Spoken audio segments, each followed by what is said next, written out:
What's up guys, Houndish here, and today we have some quick updates and discussion for Destiny 2. So we've got a couple of worthwhile mentions before we end the season, with some very basic early prep for Season 14. And then discussion about the Vault of Glass, upcoming weapons, and future reveals for weapon changes next season, plus some event stuff and more to round up in the video guys. We are in the final month before a new content drops, so feel free to get subscribed and I will be keeping you posted on all of the details, but for now, let's get into it. Firstly, I did want to mention a couple of things that I missed last week during this week at Bungie, but something pretty interesting worth noting right here. They say beginning in Season 14, launching on May 11th, we are overhauling our shader system and how shaders can be applied to armor. And due to the overhaul, shaders will become permanent unlocks, and all shaders in player inventories will be removed, so we encourage everyone to dismantle their shaders before Season 14 begins to receive Glimmer and Legendary Shards. And I'm assuming based on that statement, the game will know which shaders we currently have unlocked and all of that kind of stuff. So as Bungie have discussed, shaders are going to be applied through the kind of visual customization screen, and we'll still be able to apply shaders on an individual basis to a piece of gear, so very much in the way that we can right now, but also we're going to have the option to apply shaders to all of the equipped armor. So that's going to be really awesome, and if you want those extra shards and glimmer,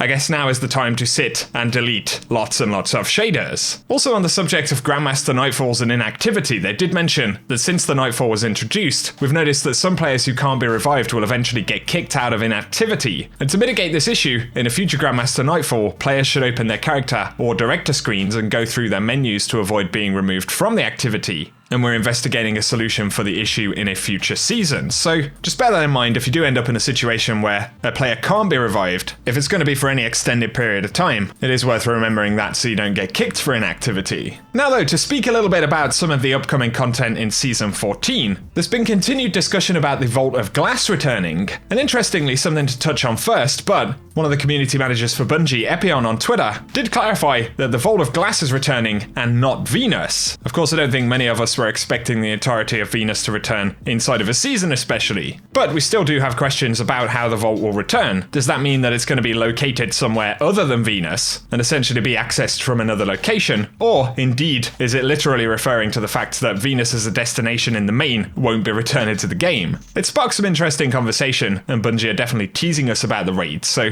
give us your thoughts about that down below. And also, something I hadn't really thought about for a little while, but looking back to an Edge interview with Luke Smith before Beyond Light, he had said that the onus is on Bungie to make unvaulting content a cool thing, and that's why the first thing they're going to be unvaulting is the Vault of Glass, as goofy as that may be to say. But he also said, Vault of Glass shows that treasured things won't disappear forever, and its reappearance will be cool because it'll be led by a storyline, not simply turning up out of the blue. And what goes into the vault or comes out of it is defined by a combination of things, but it starts with where the story needs to go. And so we do still have the question of how the Vault of Glass is going to be tied to the season narrative for Season 14. And of course we potentially have even bigger questions about exactly what that narrative is going to be based around. So again, I'd love to hear any of your thoughts down below. One of the things a lot of players have been discussing also over the past few days, but Bungie announced that they're going to be adjusting Reservoir Burst, and it'll now increase the magazine size in addition to its other effects. And they've reduced full battery bonus damage from 33% to 25%. And upcoming content requires revisiting the power level of a damage perk that can be activated simply by having a full magazine, which is where they wrote wink wink, nudge nudge. That means Reservoir Burst is coming back, and it could either just be as a reprised ritual weapon bonus, or more likely a potential role on something like Praetorian Foil from the Vault of Glass, as well as other legendary fusion rifles in the season.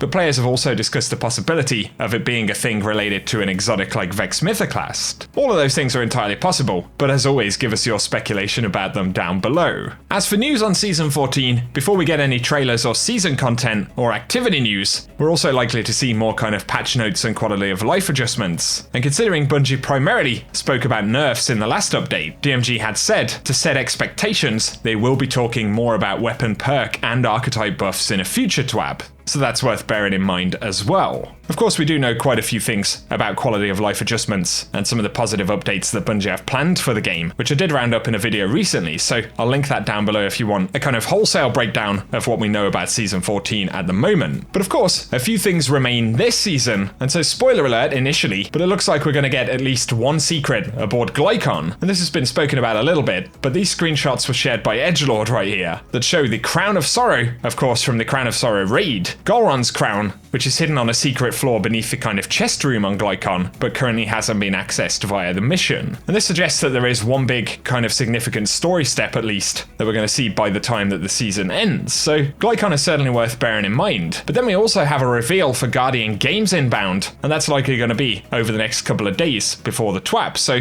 before or by the time TWAP has dropped on Thursday. So it will be interesting to see exactly what they show us. But Destiny Newscom on Twitter did round up a bunch of things that have been shared by Monteven on Raid Secrets. And you should definitely check out their Twitter account for more updates on Destiny 2. We've spoken about some of these things previously, but we're going to see Strike, Crucible, and Gambit contender cards, as well as a daily focus for Strikes, Crucible, and Gambit right there. So these will be different ways to kind of score for the event. We also know about class-specific Strike playlists and the introduction of an Heir Apparent Catalyst. Josh Hunt also shared some images from the Bungie site, where we can see that we'll be able to earn the Heir Apparent Exotic Machine Gun once again, as well as an Exotic Sparrow, plus legendary class items, which will be 1 per class, 2 emblems, and a pair of shaders. There will also be an exclusive ship, as well as a Sparrow for the event. Then we can see Claim the Podium. Each weekly podium ceremony will grant Guardians with distinctive gold, silver, or bronze auras, which will last the rest of the week. And the winning class will be recognised at the Guardian Games closing ceremonies between May 7th and 9th, complete with resplendent fireworks and a trophy displayed in the tower all year long.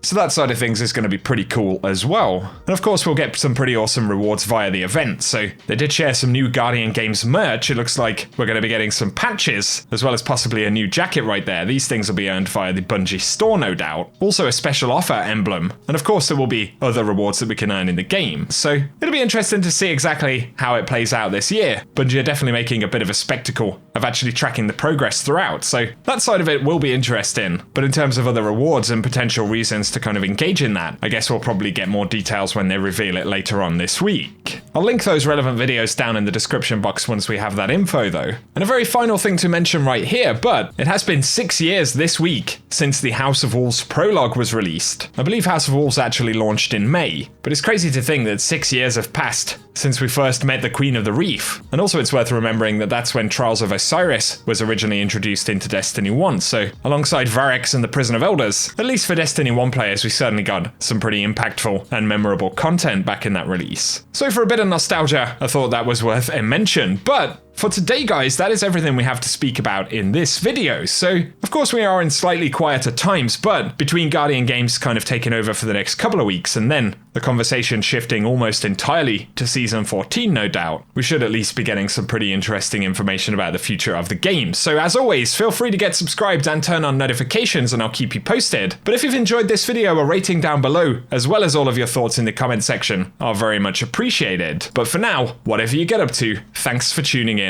and I'll catch you all very soon.